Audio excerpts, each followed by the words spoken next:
Good morning, everyone. My name is Mike Collins, and thank you for attending this virtual preview session here at Bede. I wanted to give you a quick overview of computer science. At any point, you can ask questions on the chat feature, and we'll try and answer them at the end. So, obviously, if we weren't in this current COVID lockdown situation, all of our potential students would come in, they get a chance to experience what a computer science lesson looks like here at Bede College. Obviously, situations are a little bit different, so I'm going to try and give you a little bit of a brief overview of the course, talk about some of the structure, some of the skills that are really important for being a good computer science student, and then where this particular A-level qualification might take you in the future. It's worth pausing for a moment to think a little bit about computer science and how it's developed over the years that's taken us up to this point. And it's quite pertinent that I'm actually delivering this session to you virtually over Microsoft Teams, over a webcam, and that is all driven seamlessly through computer science. In the 1950s, Alan Turing, who many of you may recognize the name of, a very famous mathematician who worked on the Enigma project, came up with the concept of this thing that he called the virtual machine or the universal machine. And this was before there was any semblance of a computer. People didn't even have transistors back then. And what Turing conceptualized, and it really was groundbreaking that he came up with this idea, was a kind of machine that you could tell it what you wanted it to do, and it would then do it. A sort of not very good analogy of this is a microwave that you could tell what you wanted to eat, and it would miraculously make the food for you. And from that point onwards, other computer scientists, von Neumann is a really famous scientist who sort of built on Alan Turing's concepts, came up with the idea of how to build a computer that we could command, or we could tell it what we wanted it to do in a language that it would understand. And from that, you have the advent of modern programming languages, of which there are many: C++, Pascal, Python, some of you may be familiar with, even Scratch that is used in primary schools. Apparently Scratch is now the 11th most popular programming language. And all of these programming languages allow us to command and control the computer and tell it what we want to do. So the A-level computer science course is all around how we go about doing that. What are the important pieces of information that we need to know in order to do that? And how do we command the computer to get to do what we want?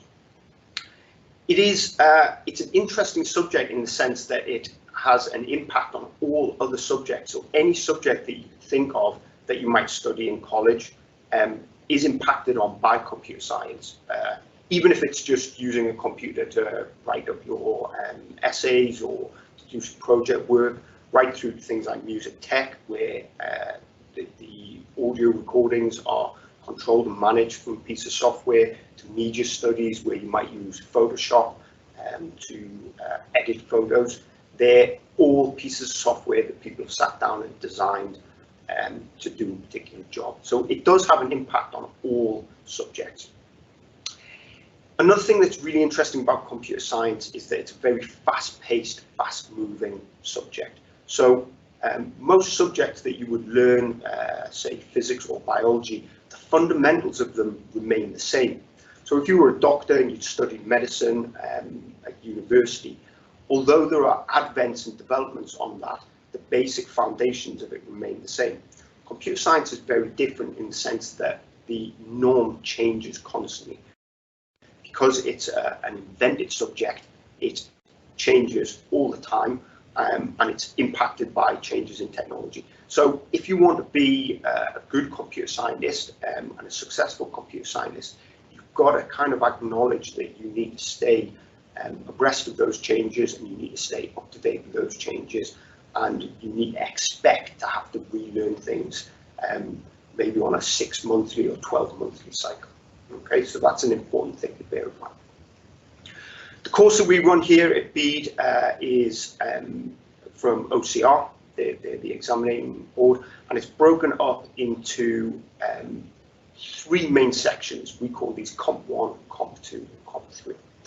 Comp 1 is all about the theories and concepts of how computer computers work. And at its essence, at the heart of it, is how the processor inside the computer finds out what you have told it that you want it to do, how it loads in those commands and executes them in a seamless manner. Okay. In addition to the processor architecture and the computer architecture, we also look at things like network technologies, web technologies, which is really pertinent at the minute. The piece of software that we're using at the minute, Microsoft Teams, to present this session, is developed using web technologies, something called Web Stack, which is a combination of HTML, CSS, and JavaScript. And that is the norm nowadays for developing all web technologies. We also look at database technologies. Behind every single piece of software, there is something that stores information, and that's predominantly a database, so that's a really important skill. We also look at how the computer carries out logical operations, and you might be able to see in the background some examples of logic gates up there. These are the kind of fundamental building blocks of the computer, and this is how it determines logic and carries out computation and addition and things like that. And then finally, within Comp 1, we also look at number systems. So binary will be a number system that most of you are familiar with, but we look at how the computer actually represents things like decimal numbers, fractional numbers, how it does addition and subtraction of those. And the very last part of Comp 1, which is kind of the interesting one from a debating point of view, is we look at the ethical and moral dilemmas that are faced by computer scientists. As computers become more and more ingrained in modern day society, there are a lot of ethical considerations that we might have to think about. Is it right that a computer controls something? Autonomous cars is a really good example of this. They're starting to become more prevalent and they're being tested in the UK and in the States. And one of the ethical quandaries that you might have with something like an autonomous car is, if the car crashes into something or someone else, who is at fault? Is it the driver of the car? Is it the manufacturer of the car? Is it the programmer of the car? So there are a lot of ethical debates that come out of it. So that's Comp 1. That forms almost 50% of the study in first year, is looking at the theories and concepts of how computers work. The other side of that is Comp 2, which is all to do with programming. If you like programming, you'll absolutely love the course, and you'll absolutely love Comp 2. In Comp 2, we go right back to basics and we look at the basic fundamentals of how you program. Some of you might have a lot of experience from doing GCSE computing on how you write programs, maybe with languages like Python or Visual Basic. That's not a prerequisite for doing the course, because we go right back to the beginning and we start off again and we teach you how to program. Hopefully in the process of doing that, we'll also teach you some good programming skills. Before I came to work at the college, I worked as a software engineer in industry. I worked for a number of companies developing software. I freelanced developing software. I also worked for a number of companies doing things like penetration testing, security circumvention. So I know quite a lot about software development. And what I'll try and do in Comp 2 is teach you some of the good skills that I've learned as my time as a software engineer that you can then take forward in your career. So we do a lot of programming, because programming teaches you problem solving and it teaches you analytical skills, and they're two skills that are really, really important in computer science. And they're skills that I've used in other subject areas or other areas that I've worked on outside of computer science. Being able to look at a problem, break it down into its component parts, identify patterns and parallels in that problem, and then go about solving it in a systematic fashion is the kind of bread and butter of what we do in computer science. Actually writing the programs isn't that difficult. Once you learn the programming language, making the computer do what you want it to do is quite straightforward. The skill is in the problem solving and analytical aspects of it. And that is maybe one of the things that students struggle with the most. Some people come in and they naturally can do that problem solving process. Others struggle with that, and it's quite difficult to teach. It's a little bit like art. Some people are really good at drawing pictures. They can pick up a pencil and they draw a a perfect representation of someone. Other people can't. I certainly can't. And trying to teach that skill is very difficult. So it's definitely worthwhile, if you're thinking of going and studying computer science, whether it be or anywhere else, that you have done some programming and you determine whether you like that sort of approach to doing things and whether you have that skill. The third part of the course, which we look at in second year, is called Comp 3, and this is a piece of coursework. Since the A-level reform, we are one of the few courses that still has a hefty coursework element, and we will spend pretty much most of the second year, so certainly half of it, working on a piece of coursework, a project. In this piece of coursework, you pick a particular topic that you want to look at. It's not like a GCSE where you get given the subject matter or the problem, so you pick something that you're interested in, and you go through the process of analysing the problem to identify what you need to do, designing what the solution looks like, programming up the solution, and then testing and evaluating it. So you're going through the whole of the system development life cycle. And through that process, you're going to create a report which documents what you do, and then you will be assessed upon that at the end. It's really interesting, it's practical, and it gives you the opportunity to explore things that you might be interested in, and to look at how you go about practically designing a piece of software. Some of the projects that have been done this year with my second year students, we've had a number of simulators to demonstrate things like physics concepts, so maybe the oscillation of a spring, an object in projectile motion to be able to determine how far it's going to travel. So physics simulators are always quite popular. We've had a number of apps that have been developed. So we've had students creating apps to do things like password management, which is a really interesting topic. We had another student developing an app to keep track of climbing ropes and track when they become worn out, so that they can be retired. Found a number of students who've developed games, which were interesting. We had some students who were doing some stuff to do with stenography, which is a really interesting topic. This is to do with hiding data inside other pieces of data. So, for example, you might take a digital picture and you might hide another picture inside that. So this student was looking at how they could use stenography to watermark digital media to provide copyright protection on it. And we had another student who was looking at developing a Sudoku game, which on the surface sounds really straightforward, but is actually one of the most complex projects that I've seen. In order to make a Sudoku game, you have to generate the whole of the game, the whole of the solution first of all, and then you need to exclude certain squares, numbers out of there so that people can solve them.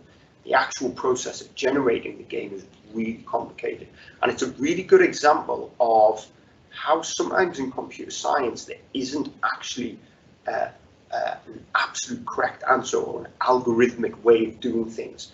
In that particular project, what we concluded is that the only way that you could do this is through trial and error. Okay, so this is a process called backtracking. What you do is you try and generate something, you go down a succession of paths, and when you determine that that isn't correct, you go back along that path to a point that you know is good, and then go off on a tangent. Okay, that's quite difficult to program, it's quite difficult to comprehend, but actually all it does is mimic what we would do ourselves if we sat down to try and design a Sudoku game with pen and paper. So I've mentioned some of the key skills. Problem solving is really, really important. I would say that is the most important skill in computer science. What kind of goes along with problem solving is being able to identify patterns in a particular problem and trying to see parallels between other problems or similar problems. Analytical skills are really important, so being able to look at something and try and analyze what is wrong here, what is right here, and what are the key problems here. Organizational skills. I'm sure most subject teachers will tell you that organization is really important, but it's kind of super important in computing because we generate so many files and so much media and data and materials that it's really important that we kind of organize them in a compartmentalized fashion. So they're the kind of key skills that that you would kind of need, or that we would look to develop in your time here. It's also worth talking about destinations and paths and job opportunities and things like that. A lot of students come into college and come into computer science having this view that the only jobs that are kind of available in this sector are to be a programmer or to be a network administrator. Computer science, as I mentioned before, kind of touches and impacts on nearly every single subject, and it's changed a lot over the last 15 years from being a very techie-based subject with lots of programmers to being a really creative subject.